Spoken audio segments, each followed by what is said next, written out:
The moon hung low over Wattle Grove, its silver light rippling across rows of eucalyptus and casting long shadows over neatly trimmed hedges. In this quiet suburban enclave, every house looked identical. Pale brick walls, corrugated zinc roofs, small windows garnished with lace curtains. Residents had long ago traded late-night strolls for early bedtimes, comforted by the hum of air conditioners and the distant wail of cicadas. At precisely half past midnight, the peace was shattered by a sinister click.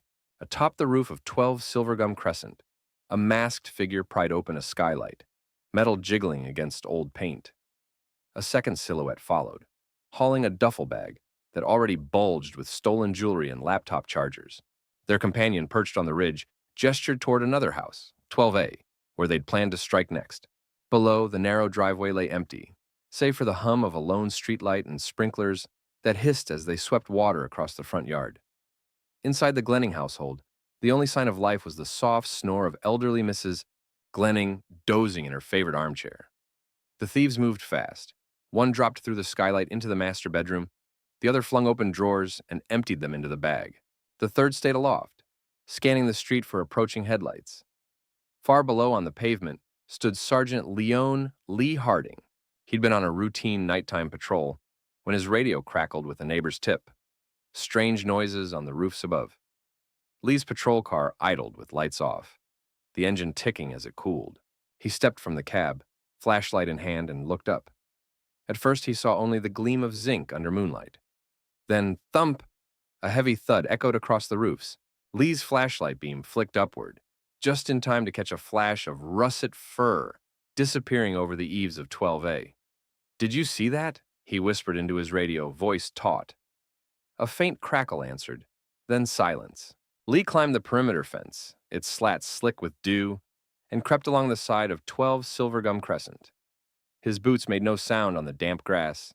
As he neared the corner, he glimpsed the faint outline of a creature, bounding silently from one roof panel to the next. Broad hindquarters, powerful legs, and a stubby tail. Undeniable even in the gloom. A kangaroo. Lee froze. Below him, the skylight at 12C slid shut with a muffled clack. The rooftop thieves hesitated, eyes wide in the beam of his flashlight. But when the kangaroo reappeared, standing erect on its haunches, nose twitching in the cool night air, it let out a low, resonant growl that seemed almost human in its warning. The lead burglar hissed and raised a crowbar. But before he could swing, the kangaroo launched itself forward in a fluid blur of motion. Its forearms rocked back and forth like tiny fists. And then came a powerful outstretched kick that sent the crowbar flying into the darkness beyond. The rooftop thieves scrambled, scrambling for purchase on the slippery zinc, but the kangaroo was upon them. With a swift series of front kicks and tail whips, each movement precise and controlled, it battered the men back toward the skylight. From the slope below, Lee called up, "Police! Drop your tools!" But the kangaroo needed no command. It pursued the thieves off the ridge and across the adjoining rooftops, trapping them in a confined court of corrugated steel. Then, with a final heavy thud of its hind legs, it delivered a knockout blow to the largest man, who collapsed over a vent pipe with a groan. Sirens wailed in the distance as Lee radioed for backup. The kangaroo, its fur dusted with zinc shavings, paused at the ridge's peak and turned to regard him. Moonlight glinted in its dark eyes, reflecting fierce intelligence and something almost like pride. Then, as backup cruisers swept the street below, the Marsupial bounded away into the night, vanishing among the ghostly silhouettes of gum trees. Lee stood at the rooftop's edge, heart pounding in his chest. In his 20 years on the force, he'd broken up plenty of burglary rings, but never with the help of a kangaroo. As he hammered on the skylight, the neighborhood of Wattle Grove slept on, unaware that it had been defended by one of Australia's most unlikely guardians. The night after the rooftop encounter, Lee Harding sat alone in his unmarked patrol car outside the Ramsey warehouse complex on Wattle Grove's industrial fringe. His breath fogged the windshield as he nursed a lukewarm coffee and scrolled through the burglary reports. High-end electronics, small-batch jewelry, cash dumps, all stolen in the last week with almost surgical precision. He'd staked out the criminal's next likely target, and tonight he would have backup on speed dial. At precisely 11:42 p.m., the warehouse yard fell silent, so silent that the hum of the car's idling engine sounded intrusive. Lee tightened his grip on the doorframe and slid out, flashlight and radio in hand. Behind the chain link fence, three masked men crept toward the loading dock, their footsteps muffled by the gravel, and their voices a low hiss of anticipation. Inside the shadowed bay, floodlights lay switched off. One of the thieves, in a skull-printed balaclava, picked an electronic lock on the service door. The bolt clicked. They slipped in, and Lee counted to 3 before pressing his radio. "Uniforms en route," he whispered to himself, edging closer. Suddenly, a deep rustle cut through the thieves' triumphant, hushed tones. Behind the first man, a massive shape loomed in the doorway. An impressively muscular kangaroo, its tawny fur bristling. Its dark eyes glowed in the dim light, nostrils flaring, long ears swiveling to catch every sound. The lead burglar swung around, crowbar raised. "What the—" he snarled. The kangaroo coiled its spring-loaded legs, tail braced on the concrete floor, and then, for a heartbeat, everything stood still. Then, the roo exploded into motion. It landed a rapid front leg jab to the man's torso, knocking the wind from him. As his accomplices rushed forward, the Marsupial unleashed a series of pinpoint kicks, its powerful hind legs sweeping out in arcs that cracked like thunder against the thieves' flailing weapons. One thief swung a wrench, only to have it deflected by the thick tail that snapped up like a steel cable.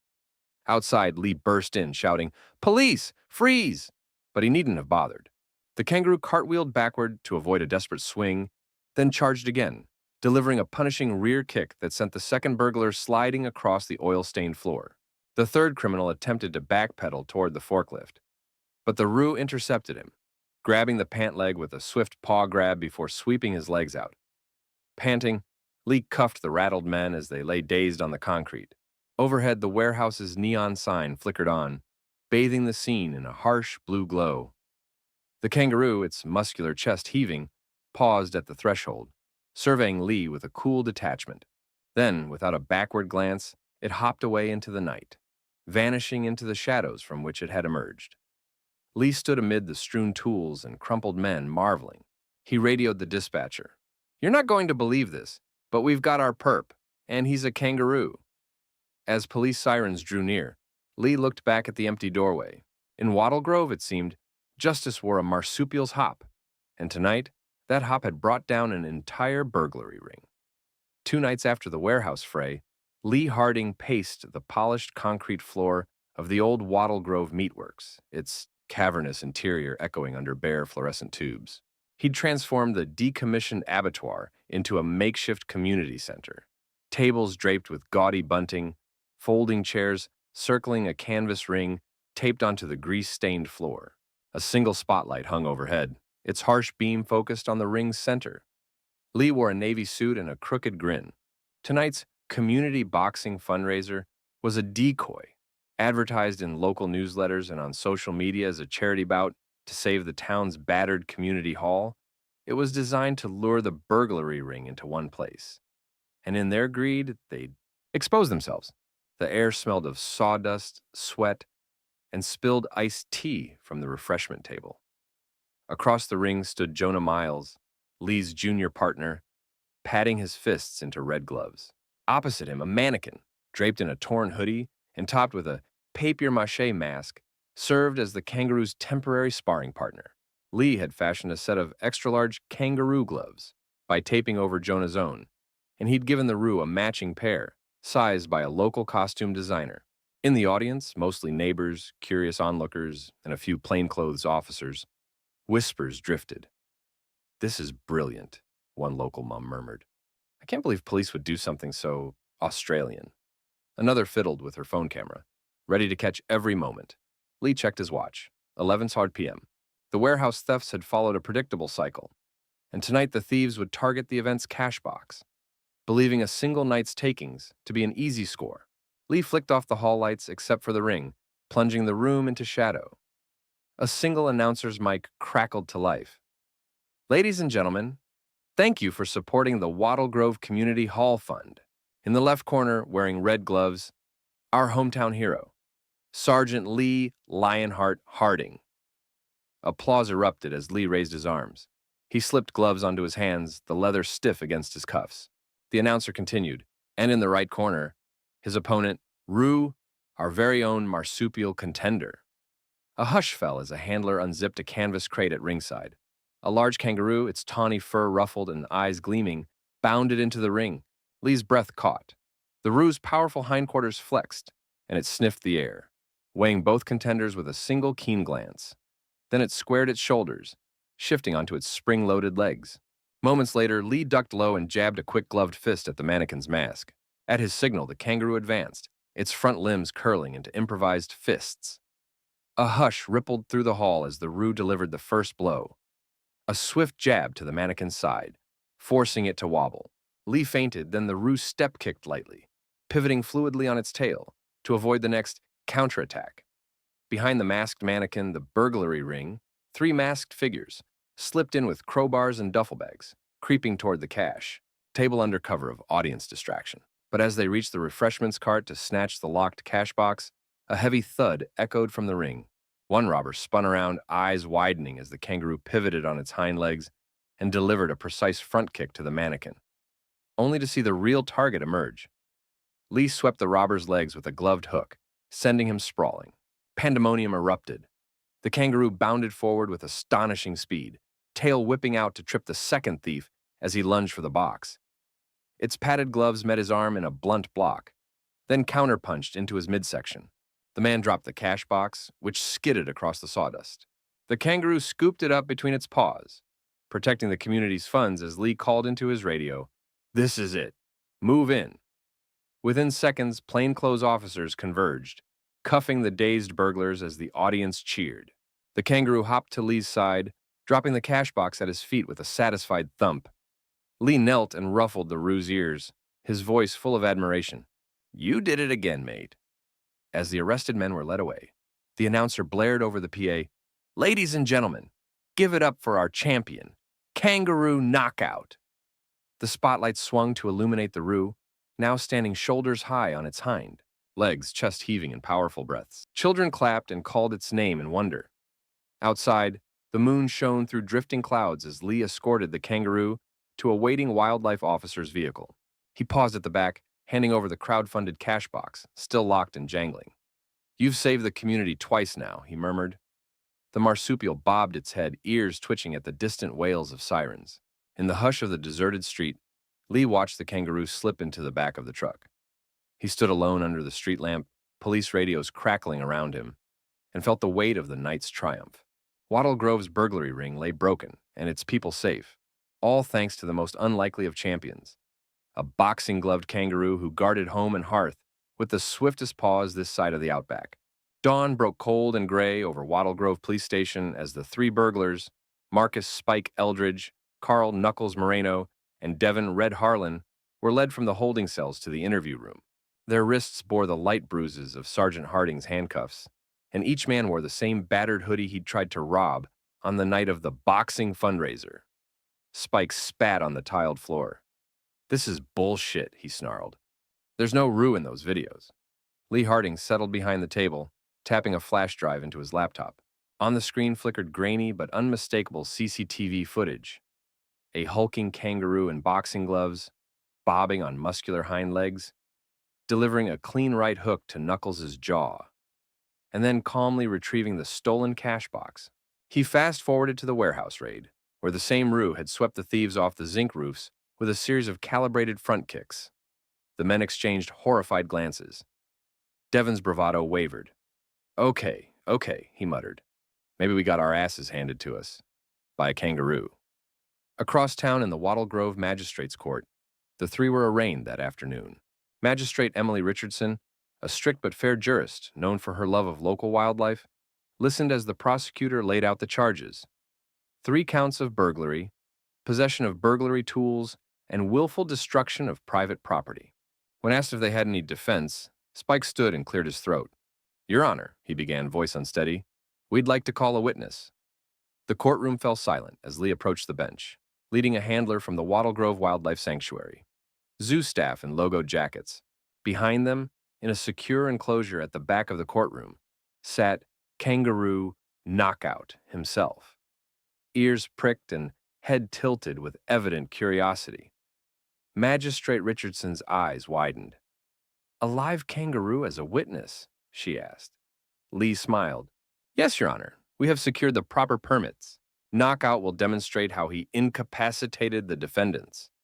The handler opened the enclosure, and Knockout bounded into the ringed area in front of the bench, his powerful tail maintaining balance as he reared up on hind legs. With a practiced signal, the handler fitted the Roo with its padded boxing glove, exactly as worn on the night of the fundraiser. Lee then approached Red Harlan, who was guided into mock position. At Lee's cue, Knockout delivered a light tap to Red's midsection, just enough to send him staggering back. The courtroom erupted in astonished gasps. The rest of the demonstration followed. A sweep of the tail to disarm Knuckles' prop crowbar, and a gentle but firm front kick to Spike's knee, precisely mimicking the assaults captured on CCTV. Magistrate Richardson peered over her glasses, expression a mix of amusement and gravitas. Well, she said at last, I have never presided over such a trial. She consulted her notes. Your actions, she pointed to the trio, constitute a serious breach of public trust and safety. However, your incapacitation was carried out by a protected species, one that intervened to prevent further harm to the community. She pronounced the sentence. The 3 burglars would serve 200 hours of community service, specifically aiding the Wattle Grove Wildlife Sanctuary with animal enrichment programs and kangaroo habitat maintenance. They were further ordered to attend 8 kangaroo awareness workshops, educating them, and through video presentations, the broader community, on kangaroo behavior, conservation, and safety protocols. Finally, she barred them from all wildlife facilities and animal rescue centers for 5 years. As the gavel fell, Knockout gave a congratulatory snuffle, and Lee Harding gently stroked the Roo's shoulder. In the front row, the burglars slumped in disbelief. Their sentence, though light compared to prison time, carried inescapable irony and ensured they would never again view a kangaroo as mere wildlife. Outside the court, a small crowd had gathered with applause and camera flashes. Lee led Knockout back to his wildlife handler, who fastened the Marsupial's special off-road leash. Journos crowded around Lee for quotes. Sergeant Harding, one called, "Did you ever imagine a kangaroo would help you make an arrest?" Lee chuckled. "It's the most Australian thing that's ever happened," he replied. But let's be clear. Knockout is more than a novelty. He's a community guardian. Tonight, we celebrate not just a crime solved, but the bond between people and wildlife. As the handler ushered Knockout into the sanctuary transport van, the Roo gave one last powerful hop, tail raised in triumph, before disappearing from view. Lee watched the van's taillights fade. Wattle Grove's burglary ring had been broken by a champion with paws, not hands, and justice had been served, Marsupial style. Dawn's first light painted Wattle Grove's annual fair in soft gold, and rose as townsfolk arrived with children perched on, their shoulders and picnic baskets in hand. The old fairground, usually reserved for sheepdog trials and bake-off tables, had been transformed overnight into a grand celebration for the community's most unexpected hero, Knockout the Kangaroo. A makeshift stage stood at the center of the oval, draped in green and gold bunting. Beneath a banner proclaiming Hops of Honor, local musicians tuned fiddles and accordions, while volunteers arranged rows of folding chairs. At the foot of the stage, a polished wooden podium awaited the evening's chief guest, Sergeant Lee Harding. Flanking the podium were 2 recipients of the Roo Rescuer Award, the Wattle Grove Wildlife Sanctuary, and the local school's environmental club, both instrumental in arranging Knockout's appearances and promoting coexistence with native wildlife. By mid-morning, the fairground buzzed with excitement. Stalls offered billy tea and damper, lamington squares and fairy floss. Children circled in pony carts, ribbons trailing like newborn comets. In one corner, a Roo ring toss invited youngsters to fling plush kangaroo toys onto painted stalks, while a marsupial maze challenged families to find hidden cardboard joeys among eucalyptus branches. Yet no stall drew quite the same attention as the open-air enclosure at the far end. Inside, Knockout sat patiently on a bed of straw, watching the festivities with attentive ears and a slight cock of his head. At precisely 11 a.m., Lee Harding mounted the stage to enthusiastic applause. He tapped the microphone. "Good morning, Wattle Grove," he called, voice steady and warm. "Today, we honor not just one brave kangaroo, but the spirit of community that binds us all." The crowd cheered, waving flags and homemade signs reading, "Thanks, Knockout," and "Roo Defender." Lee gestured toward the enclosure as the sanctuary's curator, Dr. Amelia Chen, stepped forward carrying a polished wooden medal. The medal's face was embossed with a bounding kangaroo silhouette and inscribed with the words, "In recognition of distinguished service to community safety." Kneeling at the enclosure gate, Lee unlocked the latch. Knockout bounded out in a graceful arc, tail acting as counterweight, landing before the stage's stairs. The crowd hushed as Dr. Chen placed the medal, mounted on a sturdy canvas ribbon, around Knockout's thick neck. The Roo bobbed twice in characteristic approval, whiskers twitching at the cool metal resting against his fur. Children squealed and clapped. Even the county mayor dabbed his eye. Lee offered a quiet, "Well done, mate," and one of the wildlife volunteers presented Knockout with a giant stalk of fresh eucalyptus branches, the Roo's favorite treat. As the ceremony continued, the mayor took the microphone. "Let it be known," she proclaimed, "that on this day, Wattle Grove celebrates a hero who fought not with guns or handcuffs, but with the fiercest strength of nature. May Knockout's bravery inspire us to protect our native wildlife and foster harmony between our town and the bush." The crowd erupted into cheers once more. The music rose, and children crowded forward to present the Roo with ribbons, toy medals, and even homemade greeting cards. After the formalities, Knockout was guided to a special demonstration ring where Lee had arranged a friendly spar with a foam-padded op, a volunteer in a kangaroo costume. With a few gentle hops and padded front kicks, Knockout reenacted his signature moves to delighted gasps and laughter. Each hop reverberated across the grass, a rhythmic reminder of his parkour-like prowess on rooftops and warehouse floors alike. By afternoon's end, the fair had become a festival of family and wildlife education. Sanctuary volunteers led guided walks to teach children about kangaroo biology and habitat conservation. Lee and Dr. Chen signed copies of a special pamphlet, "Living with Roo Rescuers, a Guide to Coexistence," while Knockout rested under a eucalyptus canopy, nibbling the last of his celebratory branches. As the sun dipped low, painting the sky in apricot hues, Lee knelt beside Knockout one last time. He laid a gentle hand on the kangaroo's broad shoulder. "Thank you," he whispered, voice soft against the evening hush. Then, with a final ceremonial leap through a hoop held by cheering children, Knockout departed the ring, bounding off toward the sanctuary van, waiting at the edge of the fairground. That night, Wattle Grove slept soundly, its burglary ring broken and its rooftops secure. In each dream, the townspeople saw the powerful legs of their marsupial guardian hurling into the night, ever vigilant, ever ready to defend home and hearth.